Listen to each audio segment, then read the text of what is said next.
Hello, everyone. Good afternoon, and welcome to Humble Agile Q&A with myself and Arif. Good afternoon. Yes, thank you, TK.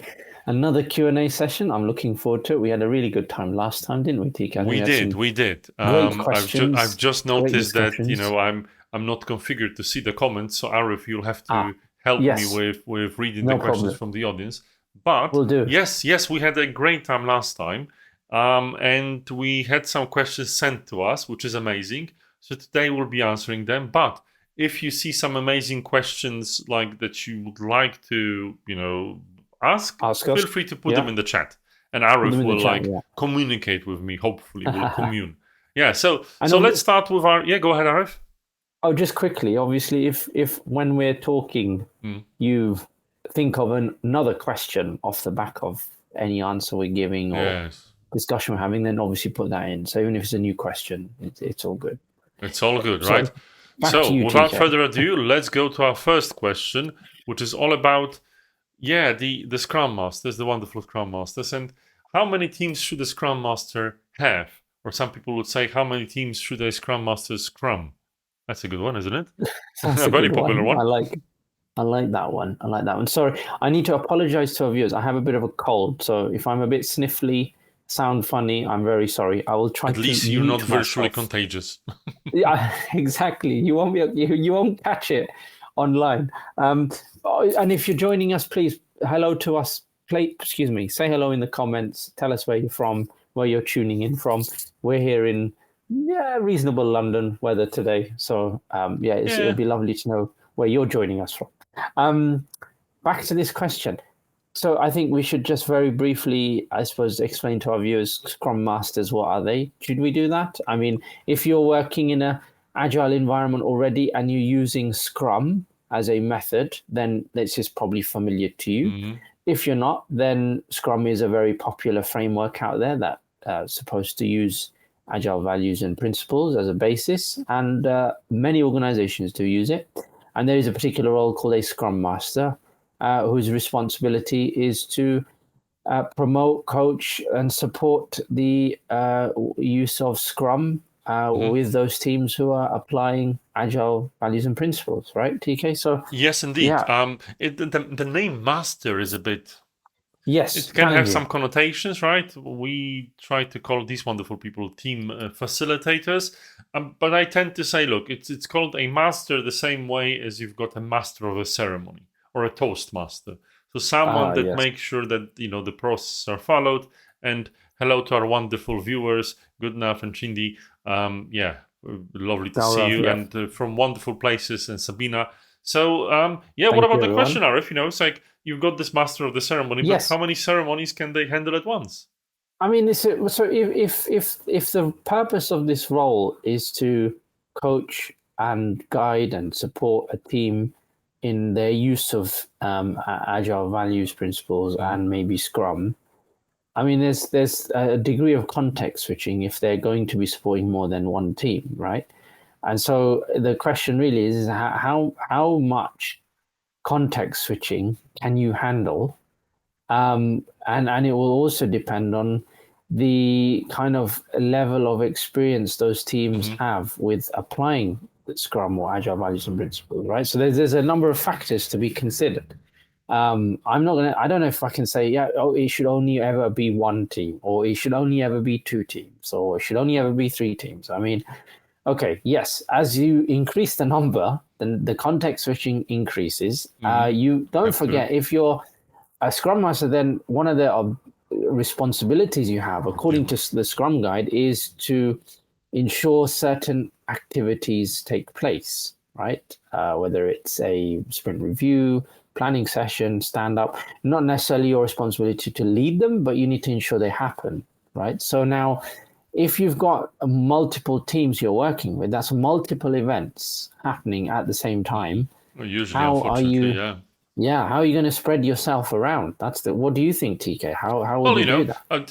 you use AI and avatars. That's one of the Ah, stupid answers I might have. But yes, yeah. there's pressures, and one thing that I usually say is, and I don't know if it's, I can't remember if it's one of the questions we were asked, but probably not, is that is a Scrum Master a full-time role? So you've got there's Yes. many types and flavors of this role, but the one I usually talk about is like you've got a professional Scrum Master. So someone is as a job title a Scrum Master or a part-time Scrum Master, where the job title and the main occupation being something else, but they also are act as a Scrum Master. Both are okay. So if you've got, but we're talking about a professional Scrum Master because a part-time Scrum Master obviously would have less of a time to commit. Um, but obviously, there always has been pressure to tackle more teams as a Scrum Master, and Yeah. uh, Arif has raised some difficult issues. You can't split yourself in two and be in the two places at the same time.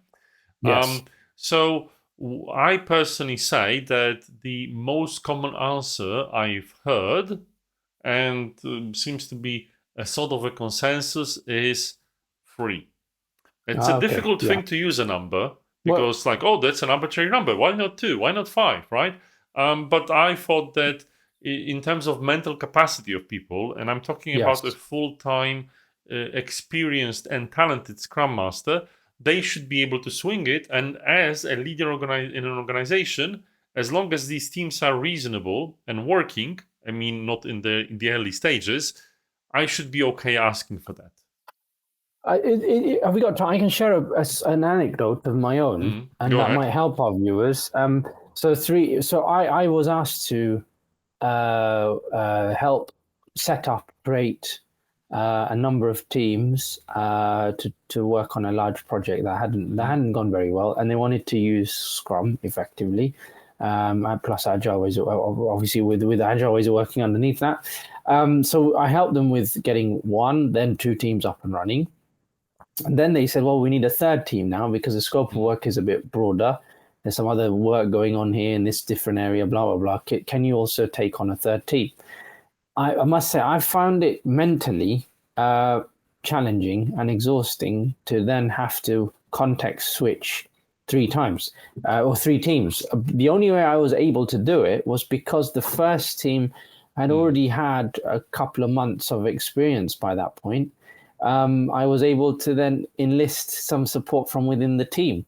So Yeah. some team members actually helped by, stepping up and taking on some responsibility for the team around making sure certain activities happened and events took place, etc., etc.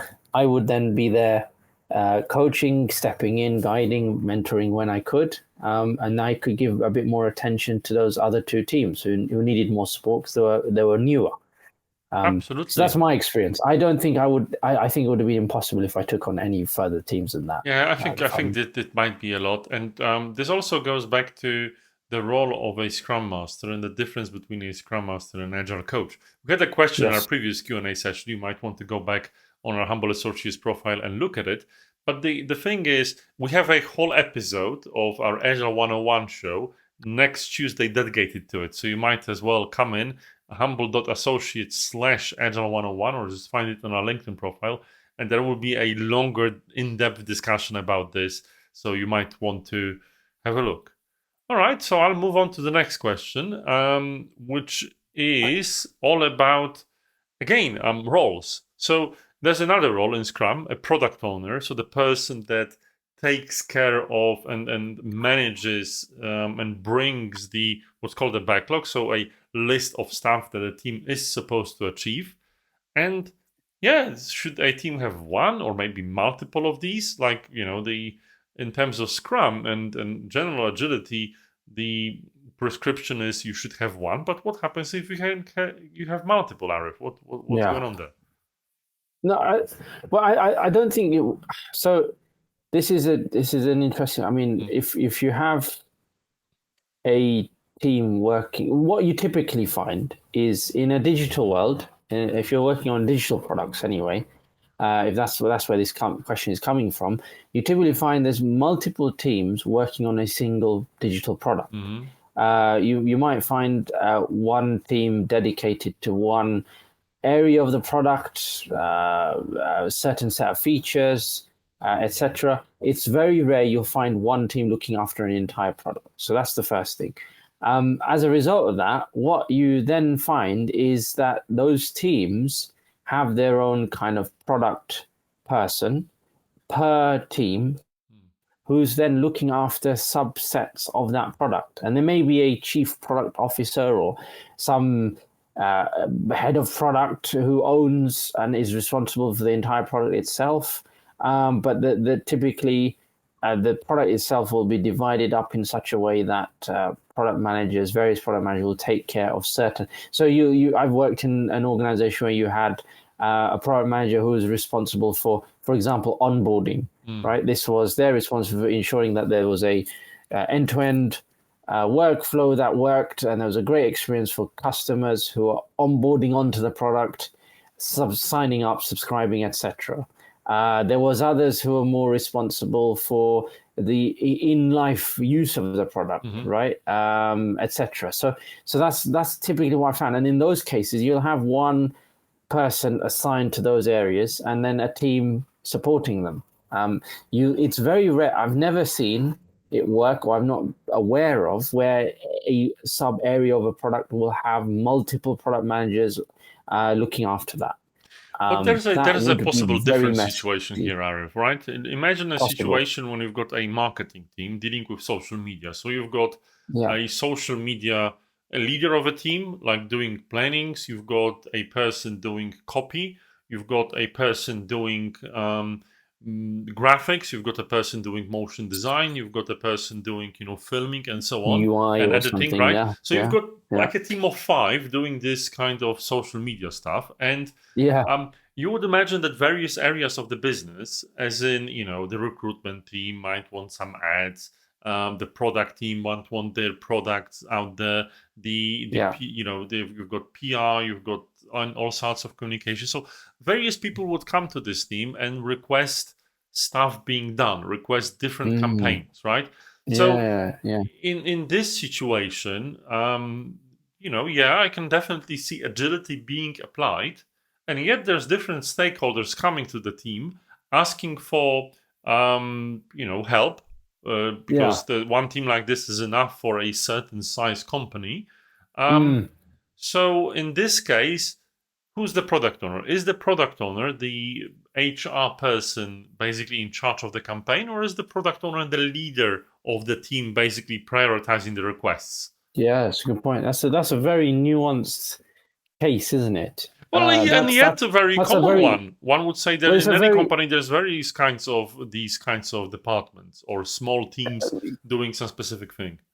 yeah, but I mean, what I mean by that's a very Mm-hmm. specific. That's very much of an internal focus Mm-hmm. situation where say the team is serving sorry, that team is responsible for serving the internal population of that Yes, company, but I right? could It's also not. say they could be an agency and have multiple clients. You've got a That's team true. of a Yes. that actually have Yeah. these capabilities. We've Yeah. worked with one company like that, Yeah. and they serve Yeah. multiple clients. So who's That's their true. product owner, right? Who is their product? That's a good question. I mean, the difficulty with that is that again, for that team, the context switching is going to be high if they're having to deal with Yeah. multiple requests constantly. Then it may be best that there is a focal point who's there to manage the work in progress for that team and ensure that the requests come in the correct form, and there are some expectations Mm-hmm. on how requests are made, SLAs, etc., etc. That may be the only way around it, because you can't. I think that if you have so many masters for the team to speak to get what they need, that would perhaps create a chaotic situation for that I've been team. thought provoking you, Arif, a bit, but what I usually tend to say, and it doesn't always happen, but the product owner, and we have situations literally like that, is a person paying the team, is the person hiring the team. So Yeah. the question is, can you have multiple clients, as in multiple people Mm. paying you? Is it Yeah. your model of business that you as a team Yeah. prefer, or do you Yeah. prefer to work on one large campaign, in fact, that Mm. multiple teams have to support? My Yeah. answer is, if it's the former, you can have multiple product owners, absolutely, because you're working on multiple products. again. But if you're working on too many, Arif definitely has a point that your cognitive load will just be too much, and you will have to switch contexts way too much for it to be effective. But that's sometimes life, right? Sometimes we have multiple clients.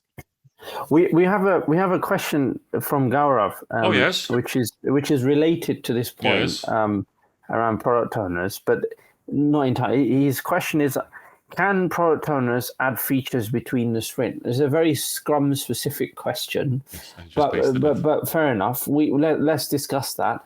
I mean, the short answer is, sorry. Let me rephrase.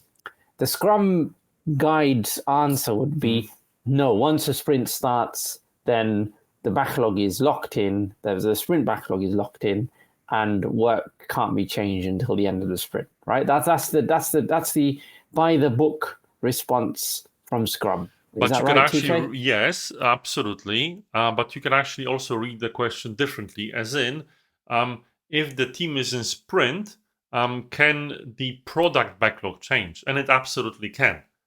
So what happens by the book is the team gets a portion of the backlog and then works on it through the sprint. But the important thing to note here is it's not that the sprint backlog cannot change. The sprint goals should stay the same. Bless you, Arif. But the Excuse me. sprint backlog can sometimes change based on your discovery. So you have to have, and many people neglect to have a sprint goal, which is unfortunate because it's quite an important thing to have.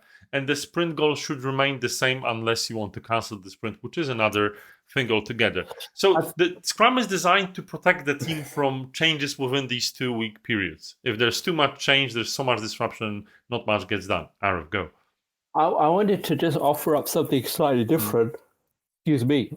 Which is a bit, maybe provoke us all a bit. Which is this is where I have a challenge with Scrum and its rules, perhaps being anti-agile.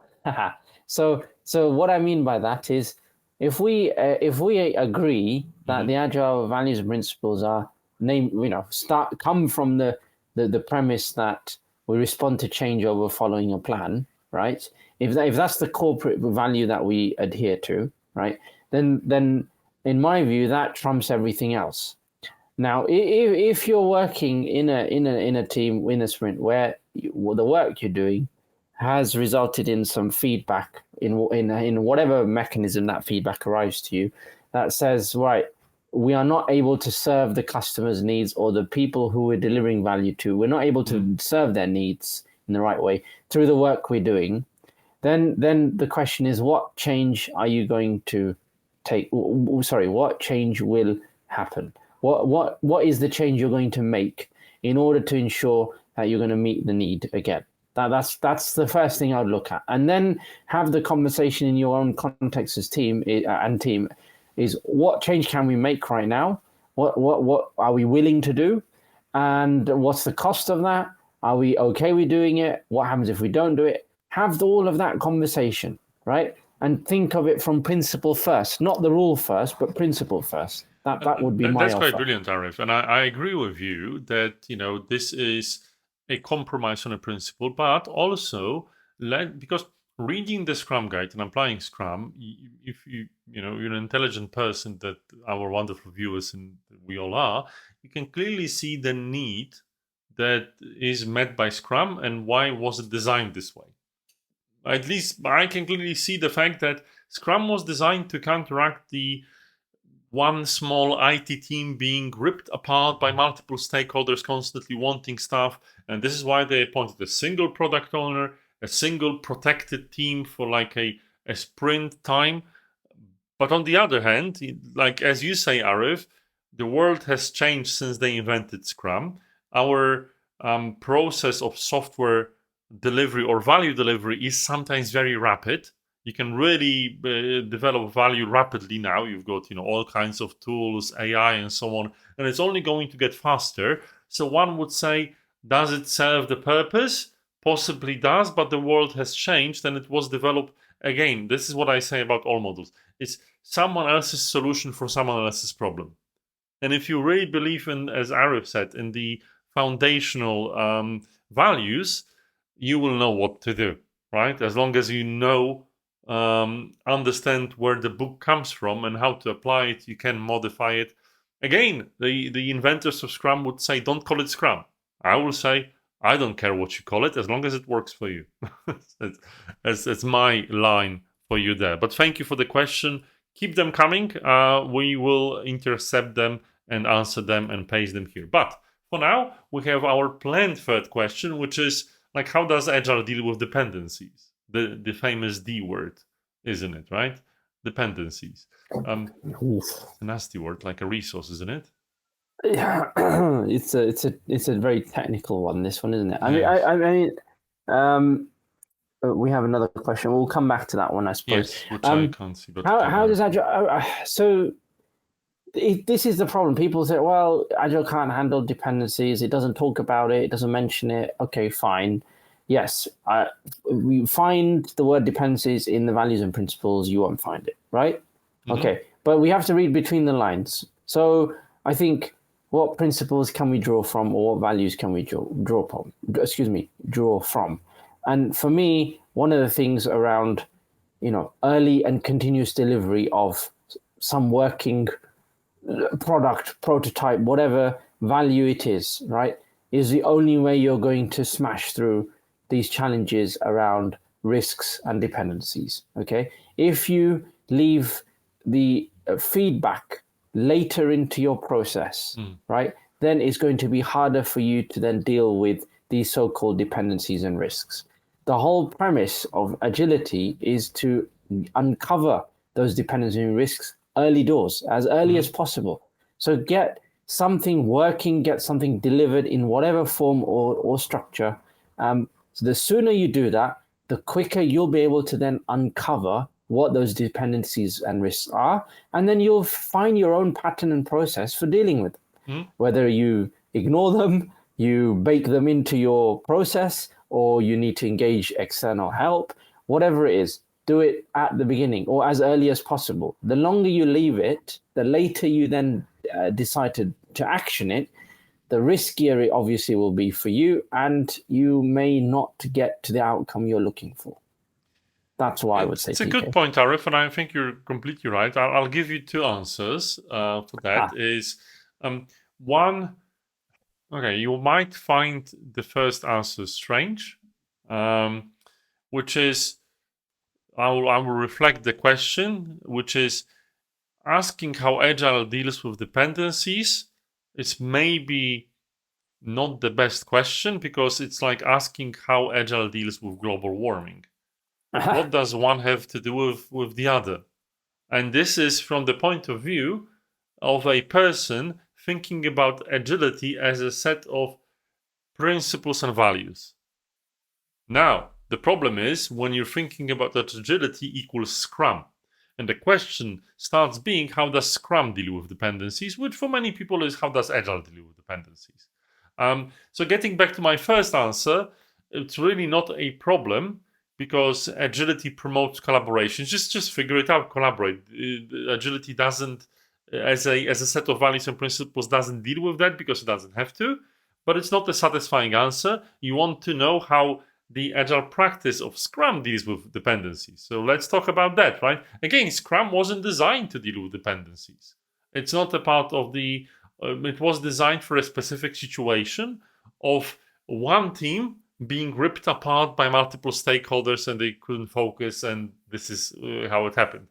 But as Arif has mentioned in his example, there are situations when there are multiple teams working on a huge product or a huge, I don't know, set of products, interdependent systems. We all work in have seen or work in organizations like that are huge, have a huge architectural thing, or even like what I've said, the social media team would work with the strategy team, would work with a PR team, would work with a just general and print and marketing team. So all these teams might have dependencies, might have relationships one another, that the team one delivers something, needs team two to deliver something first. Very common in IT, where agility and Scrum originates from.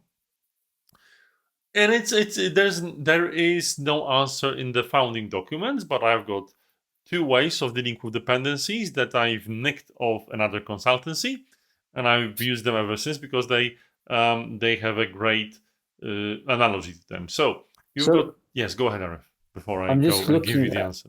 no, go carry on and finish. I'm just conscious of the clock. So we got one more Yes. The, question the I'd last like to get question to. will be So from the person. I can't see that in the yes, chat, but I'm sure you'll give it to me. I'll have it here So ready. what I wanted to say is two types dependencies between teams. You have a handshake and a bear hug. Now the handshake works in a way that you as a team that's dependent on the other team go to the other team and get a handshake from them. So get an agreement that they will deliver something in a set sprint, which is a set time, right? So you basically negotiate your dependency and hopefully you manage, hopefully without escalation and much fuss. So that is a handshake. You basically make an agreement. The second way to deal with a dependency is a bear hug. So a bear hug is when you hug a person from the other team and take them away and get them to join your team so they can resolve the dependency as a member of your team. So you basically borrow a person, take them in, so they can work on your team to resolve this particular dependency on a system or whatever type of media you need to deal with, and that actually will work. So agility can deal with dependencies, but these two ways might be the first time you've heard about them because it isn't codified anywhere. So yes, there is definitely quite reasonable ways, adding to what Arif said about detecting them early. So this is the answer we have. And Arif, you have a question in the chat that I cannot see because LinkedIn doesn't deal with dependencies. Yeah, it's gone. But I do remember. I think he asked a question about prototyping first, Okay. and trying to I think get to grips with requirements earlier on in the process. So Hiam, if you're listening, feel free to put another message in the chat if I've missed that. But that's what I remember seeing. Briefly, I mean, I think yes. So as I said earlier on there, in terms of we look at the agile values and principles, and that's our, where we go to for inspiration, that there is a definite emphasis on getting early and continuous feedback, right? So in terms of the work you deliver as a team, whatever that work is, and who you're delivering value to, right? Mhm. Whether you're in tech, non-tech, it doesn't really matter.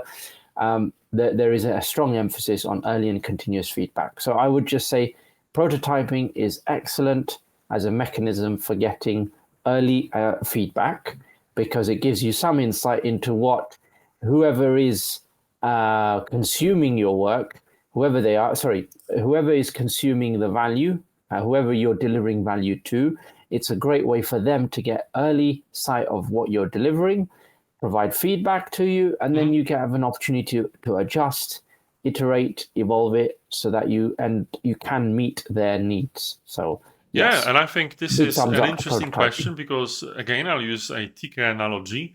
Asking how Agile deals with prototyping is asking how a car deals with riding on the road. This is what it was created to do. Agility was created to deal with prototypes because it's definitely okay not to build things in a incremental manner, right? So it's fine if you want to build one prototype and throw it away and replace it with something else. Agility is actually a perfect method for doing it, such as a car is great to be ridden I, on I roads. found I Yes. found the original question from What was Gaurav, it? Go ahead. Maybe but it was but but different. that but we've partially answered it. There is one part of it which we Yes. need to clarify. He said agreeing first on all initial requirement. Now the thing here is we have to respect the fact that if you're working in an agile way, in order to deliver something that's quite maybe complex, very unknown, unclear, or it's maybe slightly there may be multiple routes to solving the problem. You're not going to get a situation where you will be able to agree all the requirements up front. And in That's fact, you not really. shouldn't You because you're shouldn't. locking The whole yourself to a you're commitment. looking Yeah. exactly. You need to be open to continuous change. That's the values and To principles we're changing working towards. requirements. Oh my God. Changing requirements is normal. It's acceptable. It's In part of the whole agile fun. values, Yeah. principles, you even should embrace it and welcome it. Yes. Exactly. So please bear that in mind. The whole purpose here is not to agree everything at the front, lock it in, and then that's not what the agile is meant to be there for. So And I'm please, guessing that the author of the question, Hiam, is probably like thinking, well, what are these guys talking about? I should welcome changing requirements. I hate changing requirements. And I guess it would be a question or a topic to discuss on our next Agile Q&A session, which is happening in 2 weeks. Sorry, yes, we ran out of time. We'd love we to have. carry on this discussion because welcoming change is difficult as hell. So, with that being said, thank you so much for a wonderful question. Do join our profile, observe our profile. You'll get more of these events. We always love to have you. Thank you for being with us today. Yeah, follow us on LinkedIn, please, so you'll know when we're As on always, live ring the next. bell. I don't know if there's a bell to ring, but we'll I definitely think there get you is. notified. Cheers. Bye bye. Cool. Have a good evening. Thank you, everyone. Bye bye.